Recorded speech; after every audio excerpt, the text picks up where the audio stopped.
Selamat datang di Perantara, program persembahan Kantor Berita Antara yang menjadi perantara Anda dengan cerita sebenarnya bersama saya, Cahya Sari.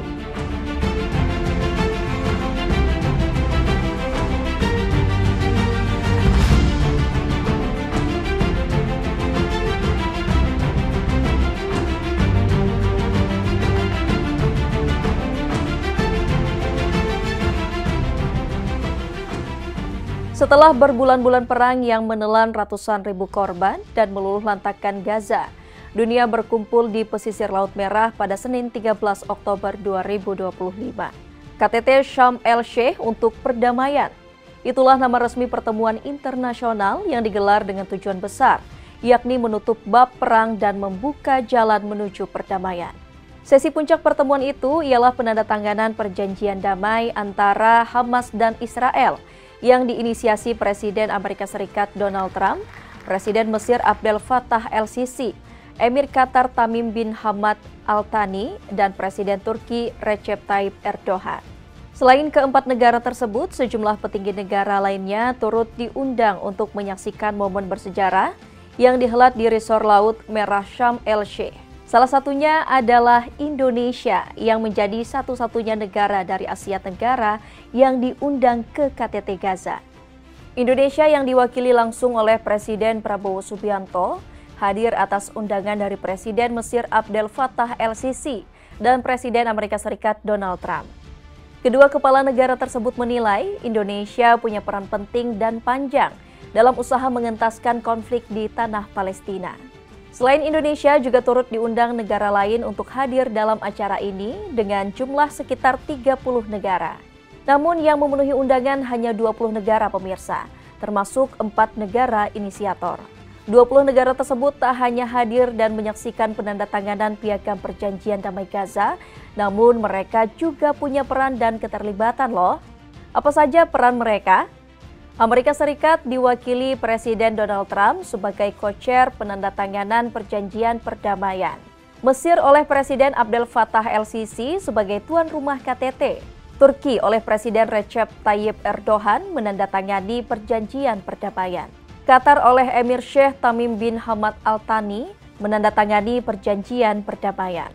Perancis oleh Presiden Emmanuel Macron sebagai pengamat dan pendukung inisiatif aksi kemanusiaan. Indonesia oleh Presiden Prabowo Subianto mendukung proses perdamaian dan komitmen kemanusiaan. Uni Emirat Arab oleh Wapres Sheikh Mansur bin Zayed Al Nahyan sebagai delegasi utama dari Teluk. Arab Saudi oleh putra mahkota Muhammad bin Salman Al Saud sebagai pengamat regional dan mediator ekonomi pasca perdamaian. Yordania oleh Raja Abdullah II bin Al Hussein sebagai pendukung stabilisasi keamanan regional. Jerman oleh Kanselir Olaf Scholz mitra Eropa dalam rekonstruksi Gaza. Inggris oleh PM Keir Starmer pendukung resolusi PBB terkait isu Gaza. Italia oleh PM Giorgia Meloni menyuarakan bantuan kemanusiaan Uni Eropa. Rusia oleh Menlu Sergei Lavrov mewakili Presiden Vladimir Putin. China oleh utusan khusus Wang Yi, dukungan diplomatik. Afrika Selatan oleh Presiden Cyril Ramaphosa sebagai inisiasi solidaritas Selatan global. Jepang oleh PM Fumio Kishida menawarkan bantuan ekonomi dan teknologi rekonstruksi. Palestina oleh Presiden Mahmud Abbas penerima kesepakatan perdamaian. Israel oleh PM Benny Gantz penandatanganan nota kesepahaman penghentian perang. PBB oleh Sekjen Antonio Guterres saksi internasional dan fasilitator pemantauan. Dan Uni Eropa oleh Presiden Dewan Eropa Charles Michel dukungan finansial pasca perdamaian.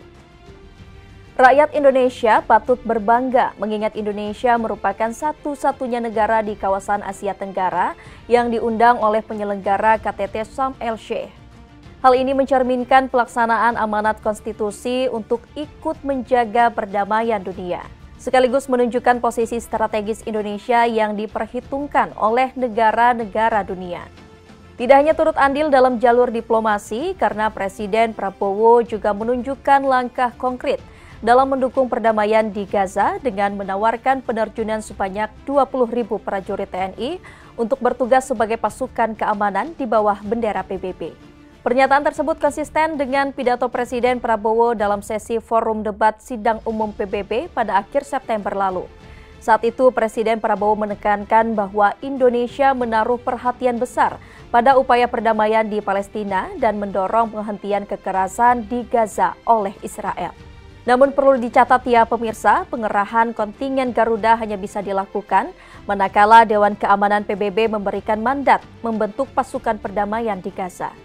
Berkat peran Indonesia dan negara-negara lainnya, perang di Gaza pun berhenti. Kedua belah pihak yang berseteru juga saling memenuhi tuntutan yang diajukan. Paling tidak ada 3 fase gencatan senjata yang disepakati Hamas dan Israel.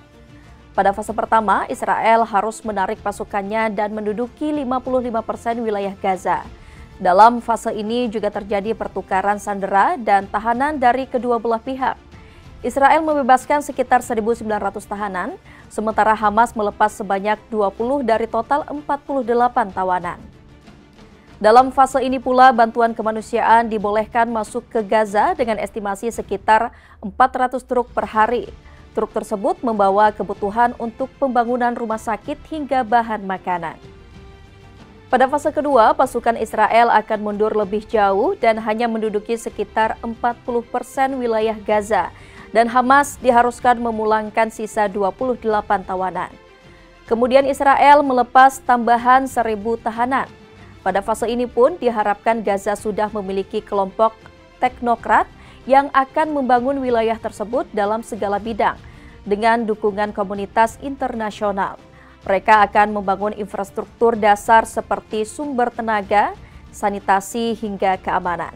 Dan di fase ketiga, pasukan Israel sepenuhnya ditarik dari Gaza namun tetap mempertahankan posisinya di garis perbatasan untuk jaminan keamanan wilayahnya.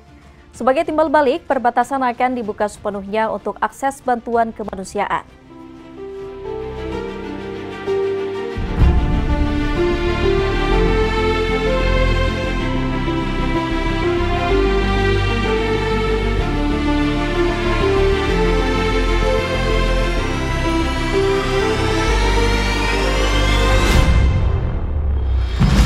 Pemirsa, itu dia tadi perantara untuk episode kali ini. Anda dapat menyaksikan tayangan ini di saluran UCTV, kanal YouTube Antara TV Indonesia, serta antaranews.com.